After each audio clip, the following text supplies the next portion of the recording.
Awesome. Hi, Julie. Hi, Jacqueline.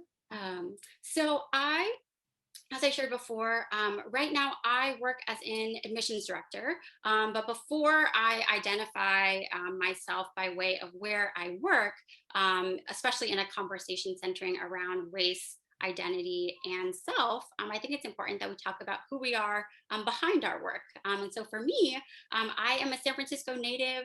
It's where I have chosen to live and work and dedicate myself to really cultivating spaces and opportunities for youth to achieve equity and access in our changing world.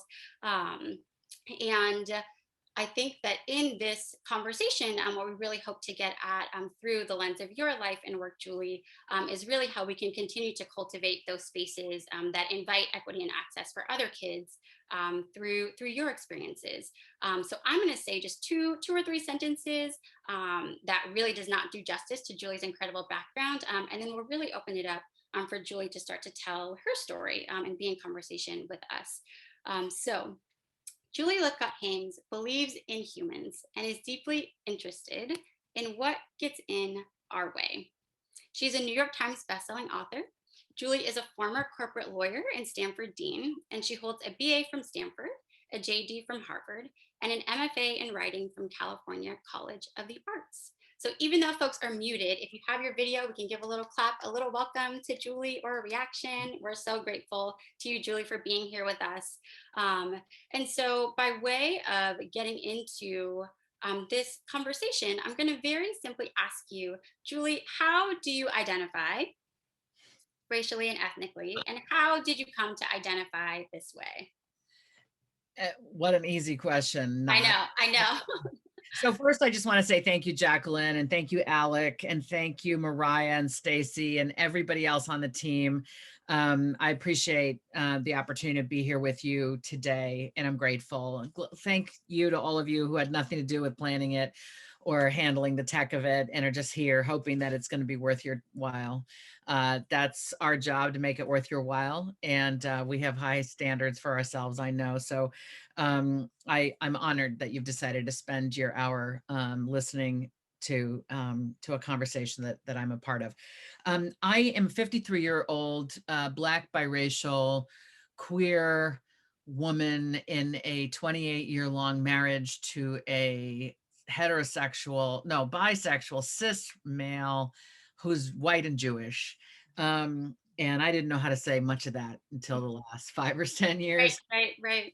I'm the child of a Black father, very tall, dark, and handsome Black father, and a white mother, a white British woman who is 82 years old and amazing. My father has long since passed. And they fell in love when it was illegal for them to fall in love and have someone like me in many of these United States. And I let you know that because I think my life was never contemplated as being legal, permissible by so many people. I have always lived outside the lines. I have always not belonged within the boxes.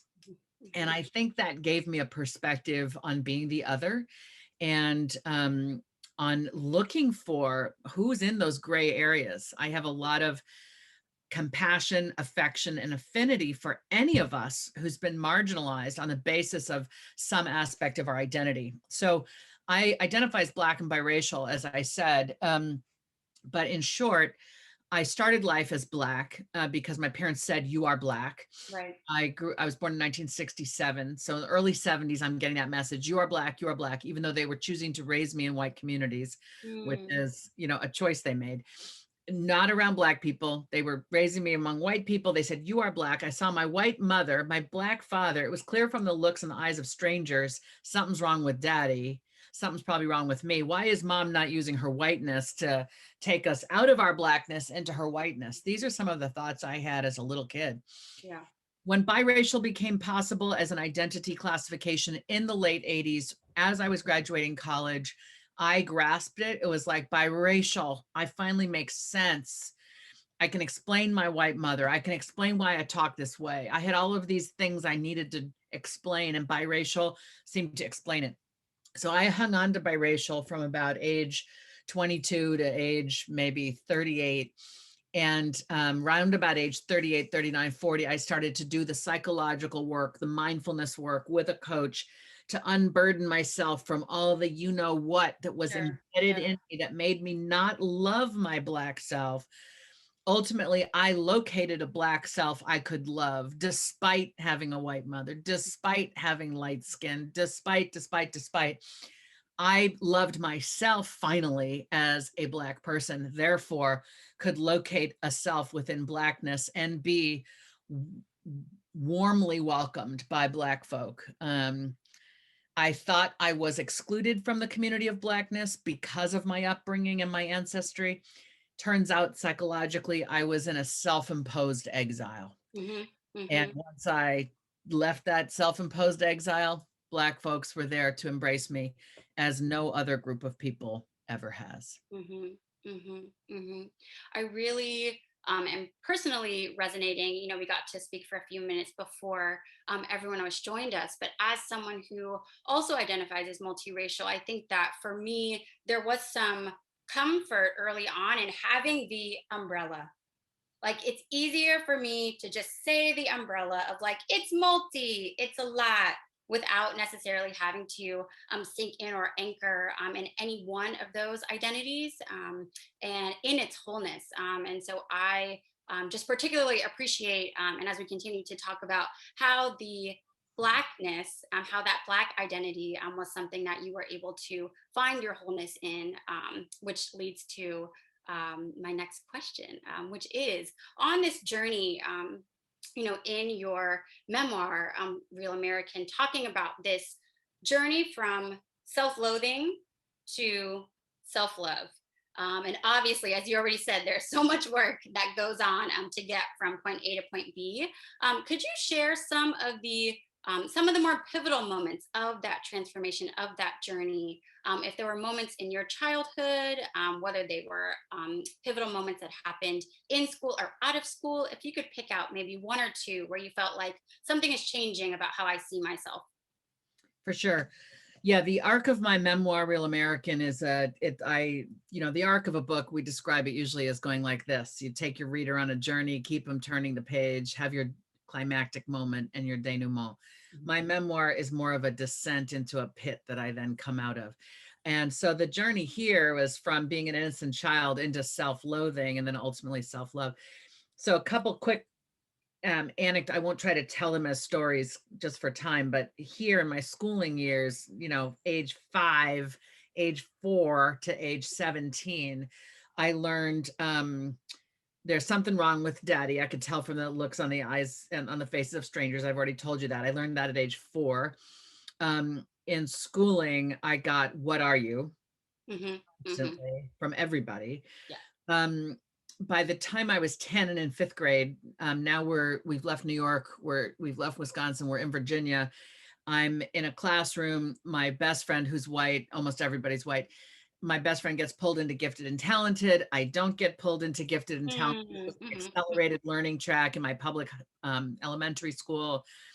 I go home and tell my mom, who's an educator. She says, that doesn't sound right. Let me talk to your teacher. She comes talk to the teacher. The teacher's like, go away. My mother escalates to the principal, insisting that I be tested. They bring in someone from the district. They test me.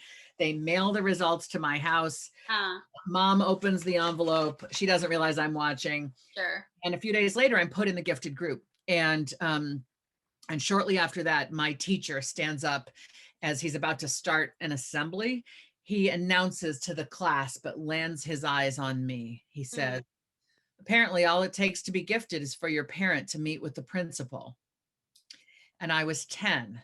mm, And I didn't say this out loud, but inside my developing mind, I uttered the F word at this mm, man, F you, yeah. because I knew he was talking about me and I knew he was wrong. And I Mhm. learned in that moment that some teachers, despite the evidence, because I had peeked at the letter from the district, so I knew what it said, Right. knew what it said about my percentile and that I belonged in the gifted and Mhm. talented. Mhm. Mhm. And so that was my first lesson in some of your teachers will refuse to see what you can do. Right. And by the time I got to my all white high school back in Wisconsin, I just had I got the message that I was the blackest thing there.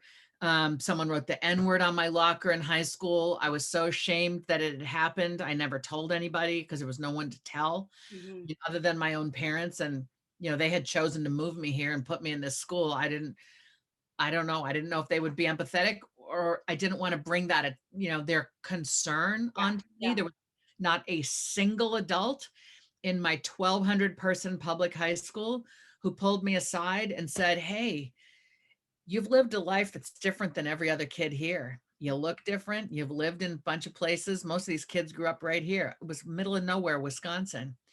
If a single adult had said to me, "Hey, kid, you're a little different than everybody else. Mhm. If anything ever goes down, I want you to know you come find me." Mhm. Mhm. I'm 53 years old speaking to you through tears because not a single adult, teacher, administrator, coach thought that maybe this kid could Mhm. benefit from somebody paying attention to that. So when the N-word was written on my locker, I didn't have a sense that it would matter to anybody. Yeah. And then, of course, I had white friends saying, "Oh, I don't think of you as black. I think of you as normal." Mhm. Like it was a compliment, like, "Oh, don't worry. You're not like the problematic black people. You're so articulate," right? All of that. So that's in a nutshell, some of, a glimpse of how I descended into this place that I call self-loathing. The messages from society, media, and friends that something was wrong with me and that I did not deserve to be treated with dignity and kindness, or that I was somehow some model black person that wasn't like all the rest of the problematic black people. Mhm. Mhm. Mhm. I think that this idea or the value of like being believed, being seen and believed in your experience, when you recount something like how you were saying, this thing happened to me. Um, Someone wrote the N word on my locker, and I feel like I have no one to tell, not just no one to tell, but not sure if anyone would believe me, in ways that are not so different than people believing that you should have been in a gifted, and talented program. Um, and something that you have said before, and I'm just going to read your words, is racism is agnostic to class, to the degrees you have, and to who your daddy is. Yeah. And so, thinking about these moments, unfortunately, the many moments like these instances that you've shared, where folks can readily refute the impacts of racism on you because you found success. Well, it's like, oh, well, you're gifted, or you're really smart, or you're really articulate, or you worked at Stanford, so it must not have been so bad. What's the impact of that refusal, of that refute, of not believing that those things have really impacted you? Well, it's erasure. It's erasure. And yet, let me also offer in the same breath, I have not lived a life of struggle. I come from highly educated people. My father was a very prominent physician. He was Assistant Surgeon General of the United States under Jimmy Carter and helped eradicate smallpox, a different plague, from the planet. I come from him. My mother has a PhD. I come from highly educated people who raised me middle class, gave me access to opportunity and decent schools and education. And so my life has been that crystal stair. Mm, Langston Hughes writes a poem that says, where the narrator says, "My life ain't been no crystal stair." mhm, Well, mhm. my life has been a crystal stair compared to that Sure, of most black sure, folks, and I'm aware of that. sure. Okay. So I want to be clear that I was not suffering with a capital S in the way that many black folk do by dint of socioeconomic circumstance and neighborhood, schooling, housing, etc., healthcare. Right? I am privileged, and yet I had these experiences that made me loathe myself. And erasure is my answer. Just a sense of not mattering. Mhm, At Aim High how essential it is that a young person deeply feel a sense of belonging if they are to thrive. You work hard to cultivate that sense of belonging, I think. And I try in my work to really focus on who doesn't feel that sense of belonging and what can we do about that. And I'm fairly certain it is because I never felt that I belonged or that my truth was of interest to anyone. I was assigned to write a persuasive essay junior year of high school, my all white high school. By all white, I mean 1,200 white kids, 2 Jewish kids who were not considered white, and me. Okay. And I'm to write a persuasive essay. And Jesse Jackson is running for president. It's 1984. He's running for the Democratic nomination. He's a Black man who marched with King, and John Lewis is a reverend. He's got the policy, he's got the rhetoric, he's got the oratory. People are paying attention. Everyone's saying he can't win. America's not ready for a Black president, Yeah. right? That was the truth then. Nevertheless, this Black kid felt better about her Black self because this man was being taken seriously by the white folks. Okay. His candidacy was making me hope they will treat the rest of us with dignity and respect if they can see through Jesse what we're capable of. It was like his candidacy matters to me psychologically. His existence is making me happier to wear this skin. And I had to write a persuasive essay, and I did. And I tried to write it about that. And my teacher didn't get it, and my classmates didn't get it. I was humiliated in front of my class, told I had to rewrite it. You know, my truth just was incomprehensible to the people around me.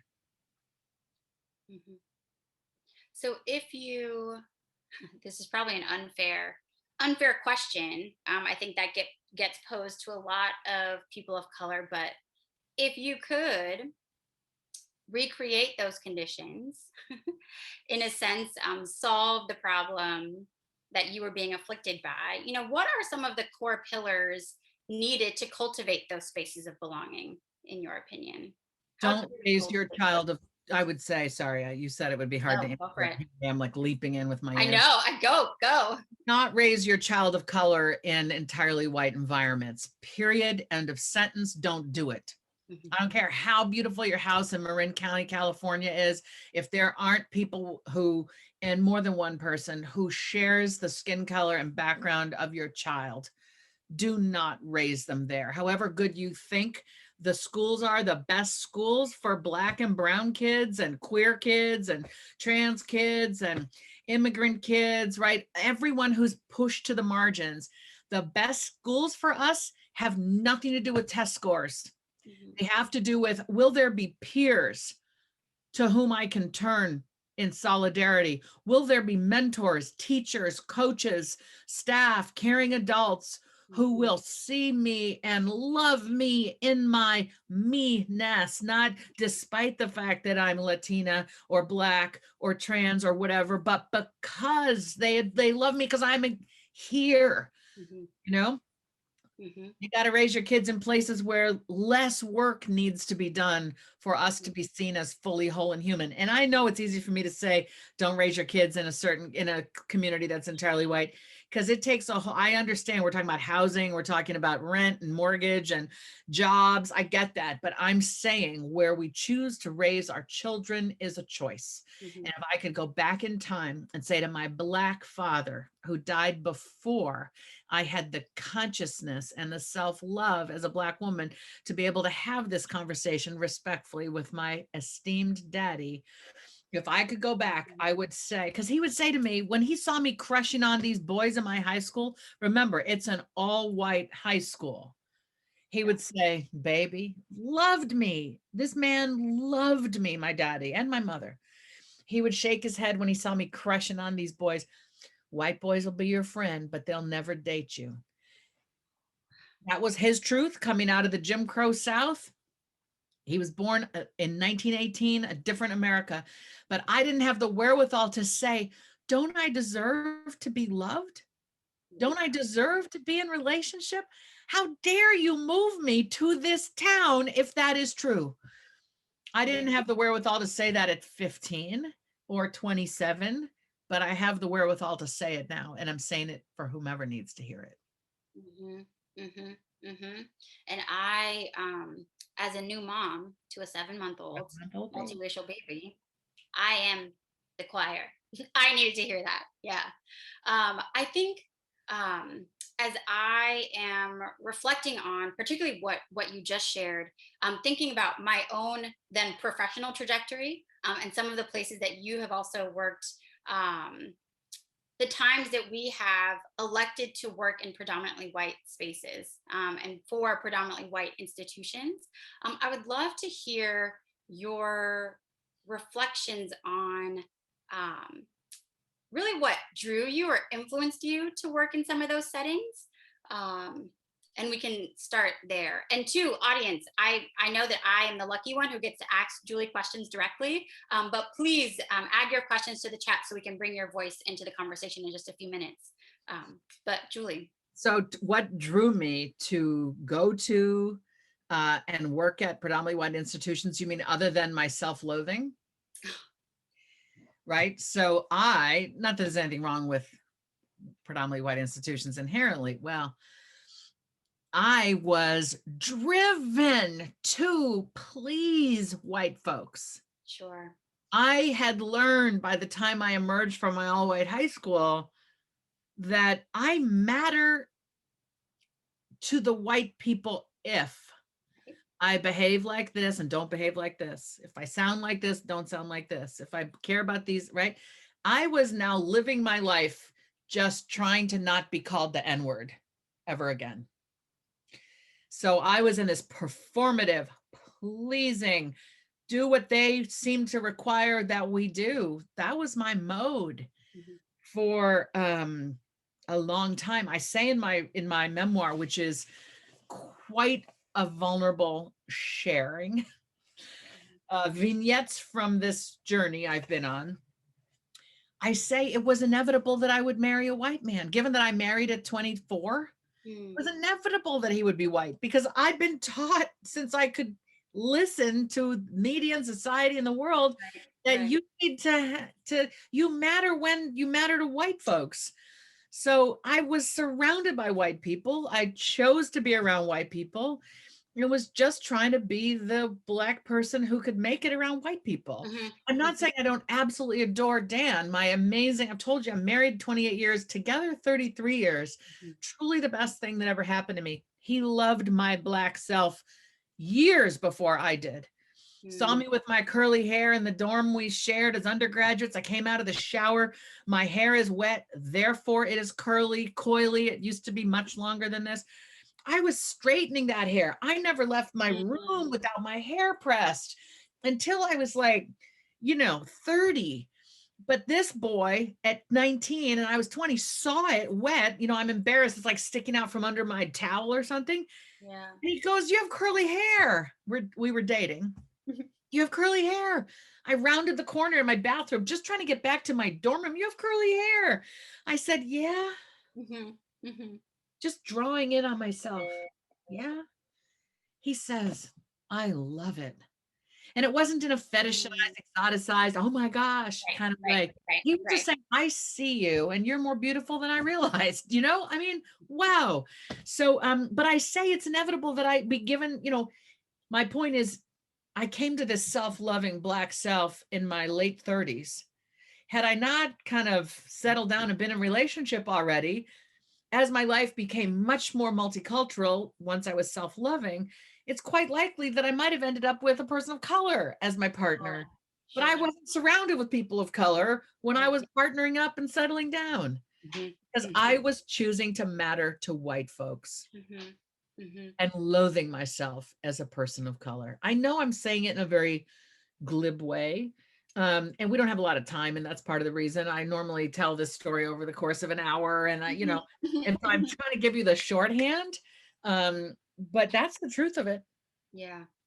Yeah. I think that the not just aspiring to whiteness, but that the more proximate I am to it, the more better off, the more successful, the more valuable. Um, yeah, I can totally, empathize with that as someone who, as I got older, felt like my spaces were getting wider and wider as I was aspiring more, traditional, means of like success, like the types of places I felt like I should be working or the types of schools that I should be attending.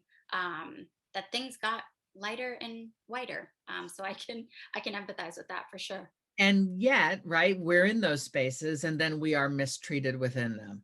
Right. So I had been the corporate lawyer, brand name law school, corporate lawyer in Palo Alto, did that for 4 years, came to Stanford, became a dean at the law school, then started working for the president. And I'm on day 3 working for the brand new president who's about to be installed as the president. And there's going to be pomp and pageantry like only universities and Right. colleges are Right. capable of doing, right? All the robes and velvet and stuff. And we're going to go and it's sort of entourage. I'm a senior member of his staff. And we're going to all go together in golf carts, probably, for this big installation. And we're going to hear Copeland's, fanfare for the common man. And the dignitaries start arriving to get into the, entourage. And this really important white woman in our community walks into the building, does not even make eye contact with me as she hands me her coat Mm. and moves toward where the important people are. And I stood there having until that moment felt so proud to have gotten this job as a senior staff member in this new president's office. And I got handed the coat because she thinks that I'm the Right. helper who takes the coats. And my white male colleague next to me, when I turned to him as if to say with my eyes, can you believe this? Does not notice. And then when I gently bring it up with colleagues after, because I just need somebody to say, damn, that sucked. They say, oh, don't take it personally. Oh, you're reading into it. Oh, right. That's what we're told. Mm-hmm. Didn't happen. It didn't happen the way you say it did. It didn't matter. Mm-hmm. Ooh, gee whiz, Jacqueline. Heavy. It's Bring it on. heavy, and it doesn't. Yeah, it doesn't. It doesn't leave us. Mm-mm. I I'm gonna pose one more question before we open it up to the audience submitted questions, and that is actually getting back to the first steamy-eyed moment that we had around the need for mentors and allies. And so, for those folks, particularly those that are attending who do not identify as people of color or as Black, what do you feel like is the role of the ally, the importance of the ally? What is that job? I think we can be allies for one another. All of us, in theory, can be an ally to somebody when our privilege or standing in the situation is higher than that of the person Mhm, mhm, who needs help. mhm, It can be privilege based on our skin color. It can be privilege based on or standing based on our position, our socioeconomic status, our gender, our sexual orientation, our authority. It could be based on anything. Um, and when we have that, it is, I think, incumbent upon us to scan and make sure we feel physically safe. And assuming we do, unless the person we're trying to protect is also being physically harmed, in which case I think that's when we get called into this space of, I got to put my life in this too and help, right? mhm, But mhm, mhm. assuming we're not talking about violence and we Yeah. don't have to go through those like, oh my gosh, we ask, am I safe here? Can I do this? Okay, I'm going to do this. And doing this is stepping into it, whatever it is, and saying, I'd like to hear more about what you think here because I don't get it. I'm not sure I like it. Um, please don't say that. That offends me. We don't use that kind of language here. Step up and own it as your own belief rather than as, oh, these people over here, they don't like it when you say that. Mhm, Okay, mhm, you're not trying to be a translator. You're trying to say, I am harmed. I am potentially not okay with what I think you just said or did. Because you have more standing or mhm, privilege mhm, in the situation, you're more likely to be heard. You're more likely to get a conversation. mhm, This person you're trying to stick up for, or these ideals you're trying to stick up for in the form of this person, this person will probably be quite grateful that you've stepped up. If you decide though to make it about them, oh, those people don't like it when you say that, this person might look at you like, go away. Don't assume you know what I need or know what I want, because you don't. They're not asking you to step in. You have no idea if that's right for them to be made your project. Right. Don't make it about them. We all need to be acting in furtherance of the ideals we purport to have. I believe all people should be treated with dignity and kindness. If I see someone not being treated with dignity and kindness, if I hear someone make a joke about trans people or queer people or poor people or Latinos, I know that my values are saying you need to say something. This is not I was in the back of a lift with a guy who just started going off about some folks. I couldn't I'm not, I'm in a lift. It is his car. Right. He has my credit. Like, I'm not safe. So I just sort of pushed back a little bit. And then when I left that lift, I wrote a letter to Lyft. And I was like, you cannot let this person drive again. Because he is prejudiced against these three groups. I memorized the dialogue and I put it in the customer service, feedback. That was the biggest degree of allyship I could bring at that moment, having decided that my own need to get out of that car just fine predominated. But then I did the next step. Thank you for sharing so much of yourself already, and diving in only in half an hour, right? So much wisdom that you've shared, and the amount of vulnerability that you have sort of extended to this group of strangers, really. I feel really privileged and honored to have heard so much of you so far. So we are going to hear some questions from our participants. And so our first question comes from Alec in San Francisco. And his question is this: several AIM High teachers are on the call, teachers who pivoted last summer to create safe spaces for our kids after the murder of George Floyd. What advice would you give to our teachers as they plan for this summer? What would you like to remind them of?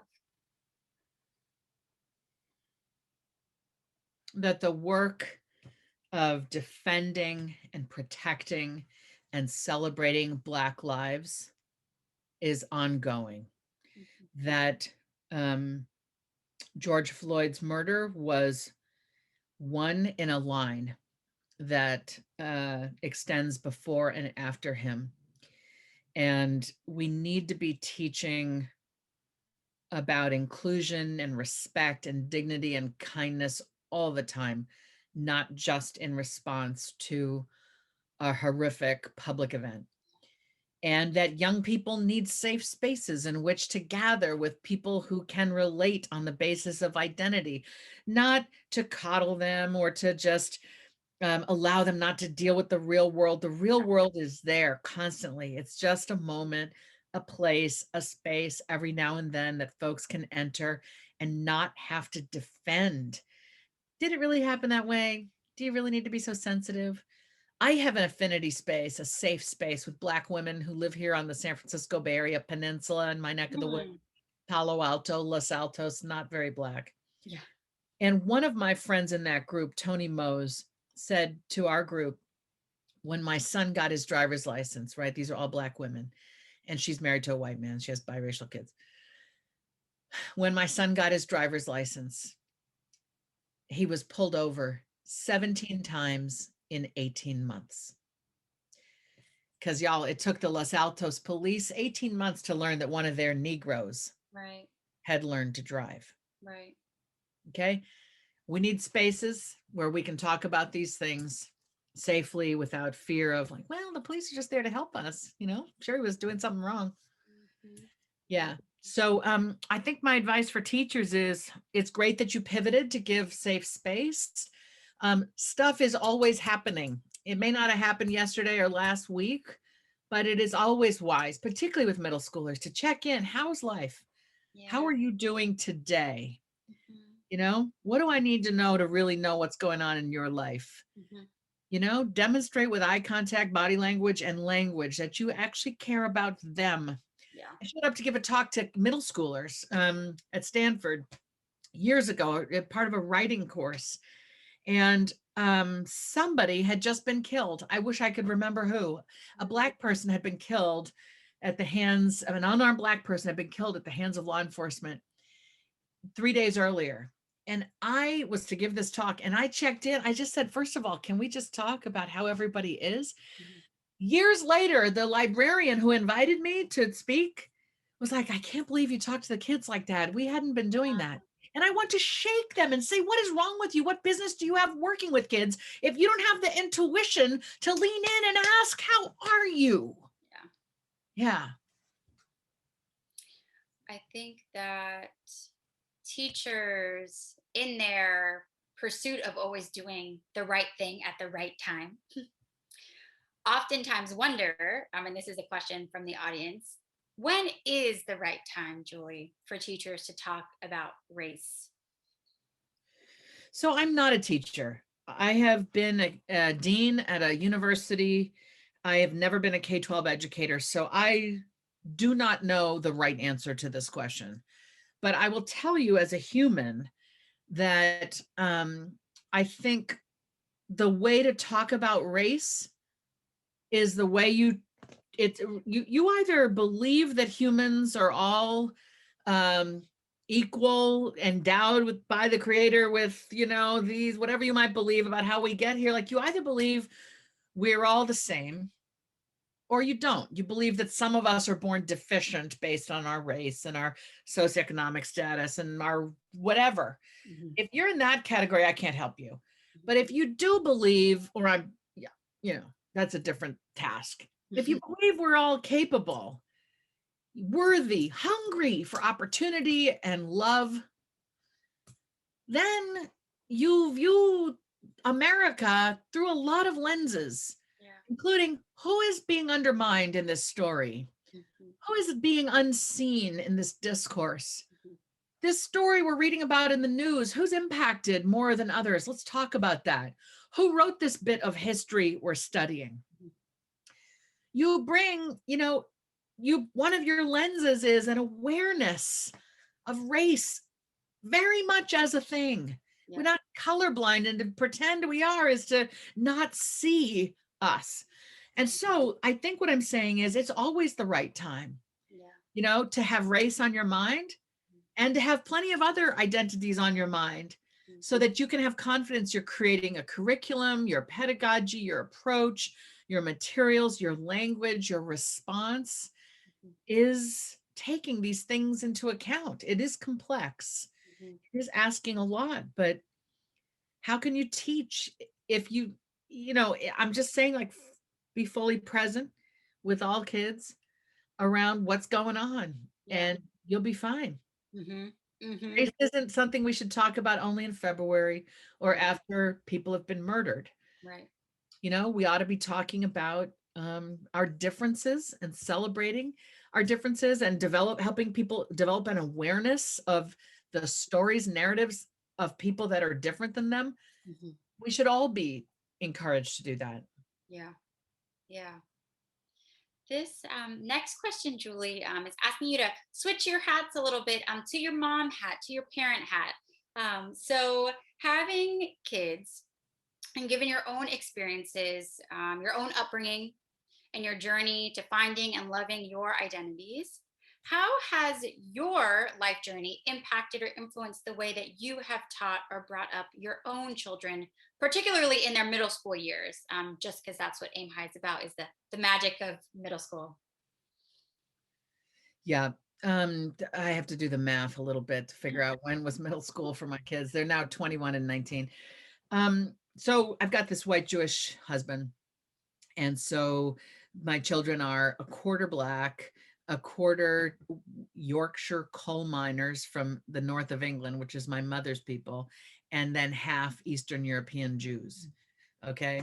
And we have tried to raise our kids with the proud awareness that they are from some of the most reviled people on the planet, and they should be proud as heck that they come from people who survived. Mhm. You know, when we learned when we read hero stories, hero journeys, and they include stories about our own people, it helps us form a healthy identity, which is why we try to tell kids of color stories about people who are like them, who have achieved things and have done right. All right, so that's sort of the frame, like Black and Jewish and from poor British coal miners, like, wow, your ancestors are so proud that you are here. Mhm. Um, Trayvon Martin was murdered in 2012. My son had just turned 13, I think, if I have the timing right, or was about to turn 13. Mhm. Mhm. And so he was in middle school. Yeah. And then George Zimmerman was acquitted a year later. My husband and I had the talk with our son for the first time after the murder of Trayvon. Um, and so we try to infuse our children with unconditional love. We try to treat them with unconditional love so that they feel they have the right to be loved and that they will love themselves. Mhm. And simultaneously, we try to tell them what the world might offer. And those messages are sometimes in tension. Yeah. And I think the task of those of us raising brown skinned kids in this America is, how do you weave those messages together? Mhm. How do you pull away that innocence of childhood and say, unfortunately, you may find yourself in a circumstance where, how do you raise a child to not be afraid? Mhm. How do you raise a child to not loathe themselves and wish they were white? Mhm. I've done a better job in some respects than my parents, probably fallen into the same pitfalls in other respects. I've raised my kids in Palo Alto. It's not lily white Middleton, Wisconsin. It's definitely an improvement over that. A Mhm. lot of diversity here. My kids' high school, 40% of color, or Mhm. maybe even just 40% Asian diaspora, Mhm. Mhm. and more than 50% of color, but very few Black families, very few Latino families. And so while my kids had friends who were brown skinned, they Mhm. might have been brown skinned from India, they might have been brown skinned from the Philippines, very few families like us. And so I have regrets, but I didn't come to this consciousness around any of this mattering until I was in my late 30s, when I was already a dean right up the road at Stanford. I didn't want to move. I wanted to move to Oakland or Berkeley, but I didn't want the hour and a half commute. Right. Right. My life was now Stanford. My mother was a professor at Stanford also. Mhm. So it was my husband who was driving to and from Pandora, which is in Oakland. It didn't make sense to move. We had Mhm. bought our house here. This is where we were. If I could go back and do it differently, I would. But my son and my daughter. So let me show you my kids, Yes. um, because it's Zoom, so we can. And both of my children share the same parentage and ancestry. And my son looks more like me, and my daughter looks more like her dad. Hmm. And so these are them. Oh, Can you see? yes. Okay. These two, Sawyer. Lovely. Okay, I've had to prepare these two children for the world quite differently. Yeah. Um, Avery overhears people talking about Black folks Mhm. because they don't know Right. he's one of us. Right. She hears things that Sawyer and I don't hear. Sure. I've had to try to instill hope this kid embodies the self-love that will carry her through those moments, Mhm. give her the strength to speak up if she is safe, right? Mhm. And this one I'm more concerned about, is he going to come home? If he's out late, something happens. Yeah. So when they read my memoir, Sawyer, they both had tears running down their face when they finished. And Sawyer said to me, Mom, I'm so sorry it was so hard for you. Thank you for raising me differently than Granddad and Gaga raised you. So I took that as a good sign, although Lord knows I've made plenty of mistakes. One day at a time, Mom. One day at a time. Yeah. So we're going to ask one more audience question, and then start to close. Our power hour is very quickly coming to an end. So here from the audience, someone is wondering, When you notice that young people, college students, when you notice they don't feel like they belong or they don't love themselves, what do you say to them, Julie? Mm, thank you. What a beautiful question. I've never been asked that. I've been an author and speaker now for close to 6 years, and no one's ever asked me that. And I'm delighted you did, because this is the former dean in me who's like, oh yeah, I'm right here. Let me tell you. First thing I did was I was intentional about it. I went to admissions and I said, hey, I'd like a list of anyone in the incoming class who's had trauma in their background, who's had some kind of marginalization in their background, any kind of real difficulty. I'd like to know, not to presume that that will be Yeah, relevant, but if things start to go sideways, I would like for you to have already whispered in my ear so that we can be proactive. And then I would randomly meet with those kids. I would say, hey, I meet with 10% of the freshman class randomly, and lucky you, you're one of my randoms, so come meet. Well, they weren't random. I was deliberately trying to establish a connection. So if and when they needed yeah. support, they already knew me. Mhm. That was part of my intentional practice year over year. Um, you can see a lack of belonging in the eyes. So now, without regard to the set that I was intentionally extra focused on, but just with regard to humans now, Yeah. you can see it in the eyes. If a person is thriving, their mental health and wellness are good, their eyes shine. If someone's depressed, their eyes don't shine. If someone's anxious, they have this sort of faraway look of worry. And if they are closeted in an identity that they do not feel safe sharing, they have that same faraway look. Doesn't matter how accomplished they are, how amazing their projects are. Okay. If something's not right at home, it shows. If they're undocumented, and you can talk about college till the cows come home, but they're like, I can't go, Mhm. right? Or they think they can't go because then, all right. Mhm. Right. It shows. So it's about taking an interest in the body language. And then it's sitting, pulling up a chair, sitting at that person's level. If they're seated, you sit. If they're standing, you stand, and you go up to me like, hey, how are you? Mhm. How are things going? What's good in your life? Demonstrate an interest in a human and Mhm. watch how they start to come alive. If you Mhm. want to create a summer experience, a school experience where every single kid feels they matter, you have to show up and show them they matter.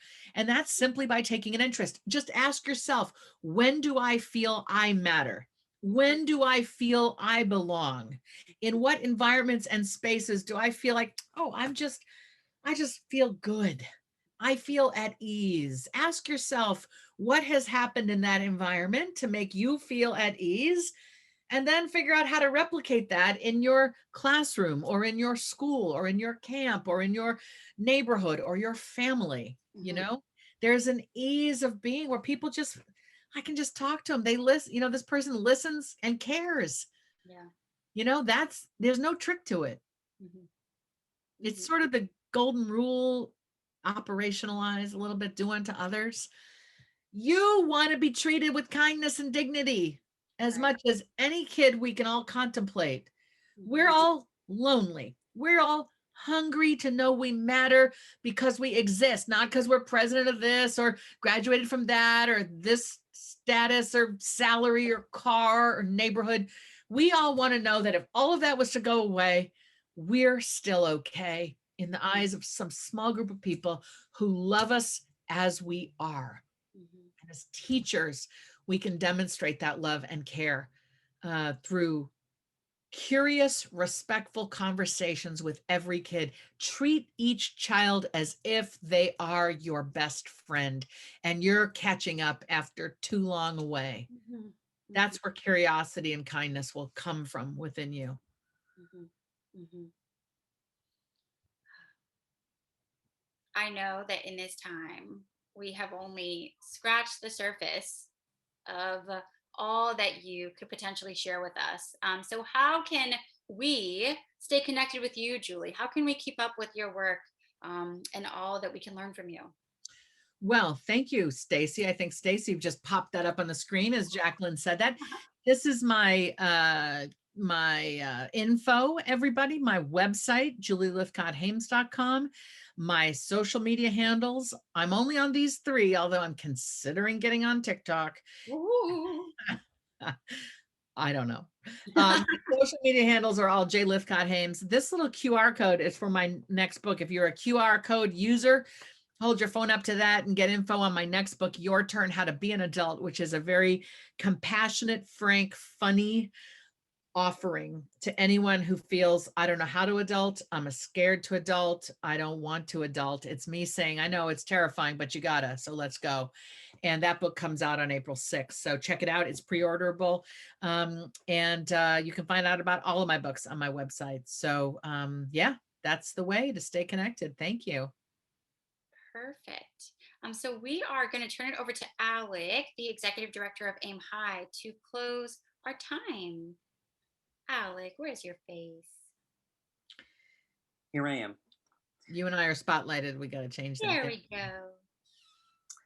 Thank you so much. Let's again, I know everyone's muted, but if you could clap, snap, whatever moves you for our 2 guests.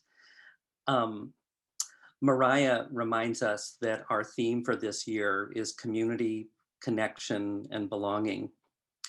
Julie, you made my eyes moist a couple of times, especially when, I'm not going to get this perfectly, but you said, I bet kids in Aim High feel a sense of belonging.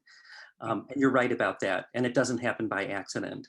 Right. And I want to say to the 2 of you that you made Aim High better this afternoon. Yeah. You reminded us about how important our work's going to be this summer. I also want to give a shout out to our 60 guests on the call. Thanks for being part of our community this evening. And I actually ask you in the chat box to put a word or a phrase that captures how you feel after this power hour. So please go ahead and do that. And I'm going to make just another comment or 2. Thanks again to our sponsors who helped make this afternoon possible, Deloitte and Ford and GoPro. And then what I'd like to say to the guests, as you know, as you heard from Jacqueline, our specialty is summer. And summer's really going to matter in 2021 as we support recovery, 2021 and beyond. Places that are safe, places that are welcoming, places where race and difference matter and are welcomed, places with amazing role models. And Jacqueline, we miss you. You got to come back to Aim High one of these days. And by the way, I see a lot of Kurzers on the phone call. I'll just tell them all that we think you're awesome, okay? So please stay tuned for more events in our learning series. Please stay tuned about information about Aim High's work in 2021 and beyond. Again, summer's going to matter, but not any kind of summer. The Aim High summer's really going to matter. And we're aiming to make the future a little brighter for over 2,000 kids this summer. That's because of your support. So this was a wonderful hour together. Please take a minute to read through. Oh my gosh, I'm just looking. There are 44 new messages. So I'll go check them out. Thank you for responding to my request for 1 word or phrase. And again, a round of applause for our two hosts and speakers, Jacqueline and Julie. Thank you so much.